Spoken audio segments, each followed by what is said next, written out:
Velkommen alle sammen. Runes and magic. In the Norse community online, sometimes it just blows me away, not just how uneducated people can be, but the really incredible part is the confidence that these people have when they blabber completely wrong information or, you know, horrible things with their worthless fingers that they type out. I can't tell you how many times I've seen someone getting so angry and upset and so arrogant when anybody talks about runes and magic.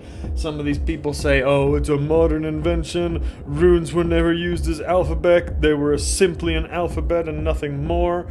Man, if you did just 30 seconds of research, you would see how stupid you have been. And on the other opposite side of them, we have the New Age, Wicca-true, selfie, Insta-pagans that are just completely making things up with their runes and their bind runes and the symbolism and all the power behind that. Not to worry, I'm here to be showing you the sources that we have in the old sagas, but also the archaeological finds, showing when and how runes exactly were used for magic and what we really know versus what is speculation. Okay, so we're gonna look at a couple here. We don't have a ton of literary sources, but the ones we do have are very clear. I'm going to go over those first, and then we're gonna go through the archaeology because there is a ton of information there.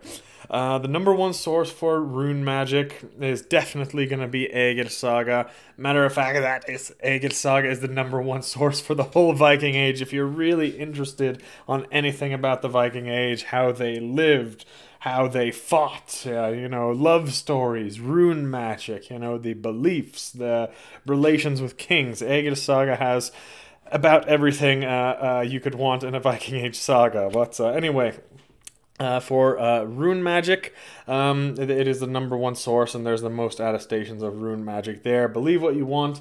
There are some great examples of rune magic here.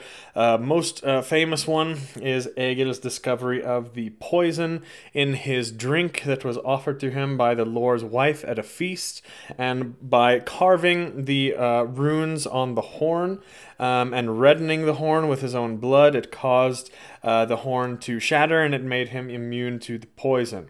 The horn I sell in our shop is inspired by these runes, and the reason we think that these runes are exactly what he used is because of another source, Sigrdrifumal, which speaks about this exact spell, which I will touch on in a minute. But a second account in Egils Saga.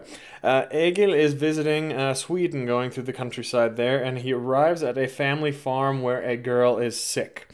She is suffering from something called vanmåtter, and she has lost her mind, basically. Turns out, after they did some digging, a local boy in the area who had a crush on that girl tried to carve a love rune spell on the whalebone, but he messed it up and he made her very sick.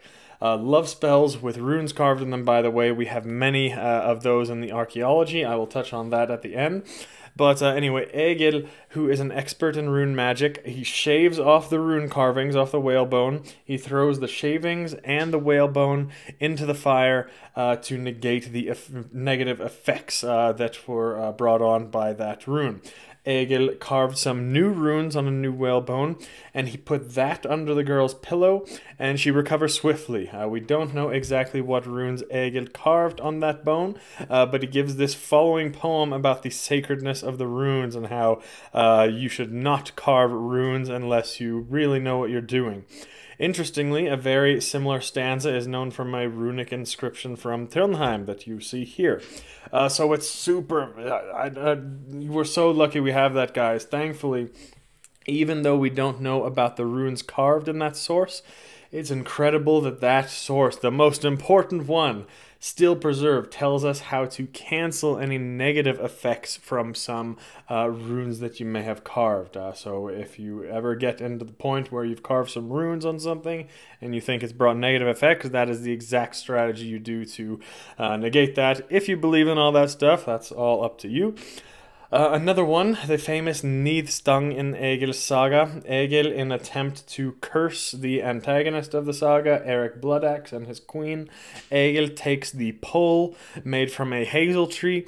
He puts a decapitated horse's head on it, and he pronounces a curse while he carves runes into the pole.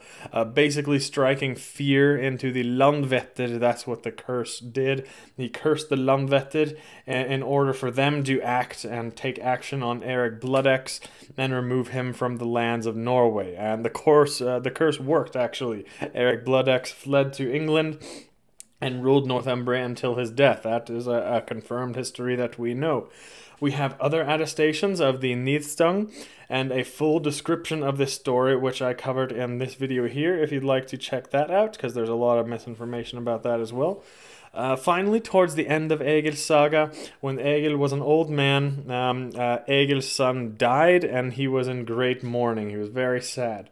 So Egil's daughter was the one who carved runes to alleviate some of Egil's sorrow. That is the final attestation. I think there might be a couple more loose references to Runic Magic in the Egils Saga, but that is the most of it.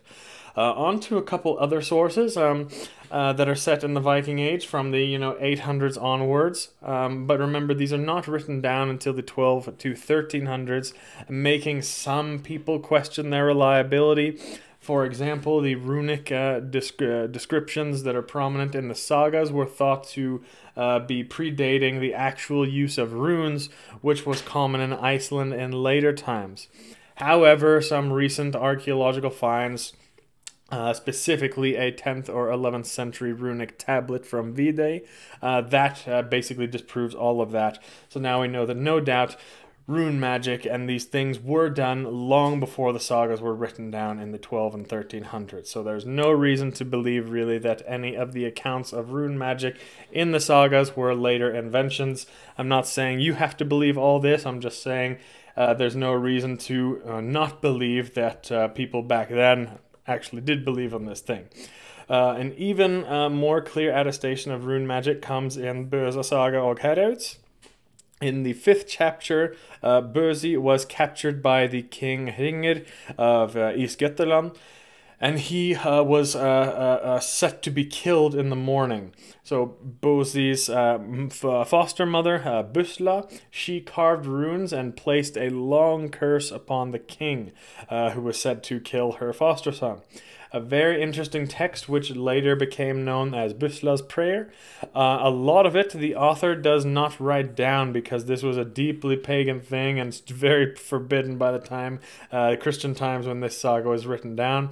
All we know is that it was so powerful that it may not be recited after sunset. But in here, in a few of the medieval manuscripts that we have this saga preserved in, the runes are actually shown, and you can see them right here. And that is about the only literary source where the actual runes of a spell are clearly preserved. We have another saga, Grettirs Saga, in chapter 79. Here a witch carves runes on a tree stump in order to curse Grettir and basically make a piece of his axe fly off into his leg when he was chopping the wood. We have another saga from around the same time, book 1 of Gesta danorum. The giantess Hartgrepa was said to carve spells on a piece of wood, and as Hadingus took it and he stuck it under a tongue of a corpse, and then the corpse prophesizes their futures. He wakes the runes, wake the dead, and got some answers out of him. It's not clear that the carvings were runes from this text, but it bears resemblance to many other similar sources. We can maybe even say something about Ynglinga Saga, where Odin is shown as the master of runes and those spells which are called Galdrer. So Galdr. So no reference to rune carving there, but that's about all of these sagas. We do have plenty more attestations and mythological poems, though. In the Poetic Edda, Sigrdrifumal is the main one, where the Valkyrie Brynhildr gives Sigurd words of wisdom and runic spells to carve. Stanza 6 was said to speak about victory runes, which were supposed to be carved on the sword hilt, referring to the Tivaz rune, named for Tyr, invoking Tyr's name 3 times. We have stanza 7. Ölrunar, ale runes, a spell against being bewitched by means of ale served by a host's wife. Look at that. Pretty much exactly the spell that Egil conducted in his saga when he was poisoned by the host's wife. Exact same thing. Another one in stanza 8 called Bjargrunar, birth runes to facilitate childbirth. We have something called Brimrunar, wave runes, which was a spell for the protection of ships. Runes to be carved on the stem and on the rudder. Stanza 10, Limrunar, or branch runes, which is essentially a healing spell. The runes to be carved on trees with bows to the eastward bent, and this one bears a resemblance to a couple archaeological finds you will see there. On the screen now. Another one from Sigrdrifumal, stanza 11, Malrunar, speech runes, which was said to be able to improve one's ability at the Althing, the ability of speaking. Another one, Hugrunar, thought runes, a spell to improve someone's wit, presumably, but those last two are not preserved in the text. This is great, only parts of it, so that is what we think about that.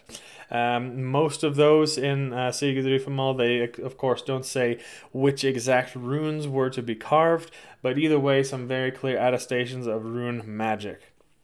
Another mythological poem, Gudrunarkvida. Here it mentions specifically a horn reddened with carved staves, stafir, which presumably is referring to runes. Exactly again, just like in Egils Saga, carved and reddened with blood. We also have Havamal, the poem, the most famous one that probably all of you guys have heard of, where Odin hangs from the tree for 9 nights, and when he does that, he takes up the runes. He then proceeds to speak about 18 spells that he knows how to bring certain magical effects. These seem to be actual songs or galdir that he knows how to sing, like specific songs he knows how to sing. There's not much direct evidence to carving runes in here. There is one stanza, though, that gives a clear reference to it, and that is stanza 157, where if Odin sees a dead man hanging from a tree, he can carve runes and color them so that the dead man walks and talks with him, exactly like was done in Gesta danorum. Remember when they carved runes on a stick and put it under the corpse's tongue? Exactly the same thing here. So all this types of stuff, it helps confirm all the sources when some of these sources are many hundreds of years apart. Not hundreds of years, but maybe 100 years, but written in very, very different places as well. So just more stuff confirming that these are legit. But that's about it for the Viking Age written sources. We'll speak about a few of the archaeological finds. There are dozens, if not hundreds, that we think were used for magic. Most of them are just a spell written out in basic sentences, like a charm or a prayer or a galdir, as it would have been called. But some of the archaeological finds have a more symbolic use of the runes, individually, or perhaps bind runes put together that is not any language. That's the individual meanings and the power with each rune. So most of them have to do with some type of healing that we find in the archaeology, and a large portion of them involve the Nauðr rune 9 times, exactly like was told about in Sigrdrifumal. One of the Sigtuna amulets you see here is a healing charm. That is, wolf make good use of healing. That's just one example there. Another one, similar, again, a healing charm from Ribe, Denmark, where you apparently could write 9 Nauðr runes on a black stone and send it out to sea. Another one called the Haddaby stick. This is the earliest one that I am speaking about in this video. Again, this is one for healing against a wound from a sword, and that one is dated to the 9th century. I'm not going to go over all the archaeology just because there's so much here, but there is one more very famous one, a 14th century magic rune stick from Bergen, and another that bears a big resemblance to the runes spoken about in Sigrdrifumal. Those texts are in origin Sigrdrifumal, and this Bergen rune stick separated by 300, 400, 500 years, but still you see the same types of things, the same kind of uses for rune magic. Of course, some of these sources that I went over come from quite a bit later than the Viking Age and after the official Christianization of Scandinavia. Guys, if you guys have not seen my channel before, the number one thing I push forth in most of my videos is that paganism did not just disappear in the year 1000 when it became law of the land to be Christian and paganism was outlawed. The pagan beliefs and practices lasted for centuries after this, and we have many records and laws prohibiting pagan practice that were still being enforced all the way up to the 16, 17, 1800s. One source relevant to our case is one of the statutes of Archbishop Pól of Iceland, living in the 11 and 1200s, and he urged people to stay away from lífrunir og galdra, remedy or healing runes and charms, because of their associations with the devil, he claims, aka the old pagan gods and spirits. Before I end the video, I will quickly touch on the what I like to call gibberish runic amulets that we find in the archaeology. They are runic amulets dating, some of them dating to long, long before the Viking Age, used among the Germanic tribes. We find these in the archaeology, and there is just no language to these at all, leading scholars to believe that they were probably magical amulets. Some people don't want to admit that, but that's because they're not aware of another source. There was actually a saint who recorded in the early 500s that the Germanic tribes had a habit of hanging demonic inscribed amulets on themselves, seeking health, specifically as the Caesarius of Arles states here. Runes are not mentioned, but I think we can say with almost certainty that this archbishop was referring to some of these archaeological finds, and there are tons of those. I'm just showing a few here up on the screen. We can be pretty certain that they were runes carved for magical purpose. You know, perhaps alternatively, they were maybe used for something like galded, like mantras meant to be spoken or chanted, like you see here. It could be something chanted like Gaga, Tuva Tuva, and also as some of you may have heard in some Heilungs lyrics. And this has become a part of modern day pagan practices as well, using these runic inscriptions that are not language, but it's just like sounds and chants. So a lot of people do that today too. Yeah, if you're interested in more of that topic, I recommend a book called Runic Amulets and Magic Objects. It has all the archaeological finds organized in there with a great analysis. A link to that will be below. But that's it for this video. Hope you enjoyed and hope that sheds some light on things. Like I said, we know a decent amount. We have plenty of sources to confirm that they absolutely did use runes for magic. But, you know, I went over the ones and you can see there we don't exactly know which runes, you know, there's maybe like 5 of them that we can actually be sure which runes were actually used. The rest of the stuff that you see today is just modern reconstruction at best, or at worst it's just some teenage kid making a bunch of shit up, painting shit on his face that looks like runes. But yeah, that's it. Hope you guys enjoyed. That's all for today. Vi ses nästa gång.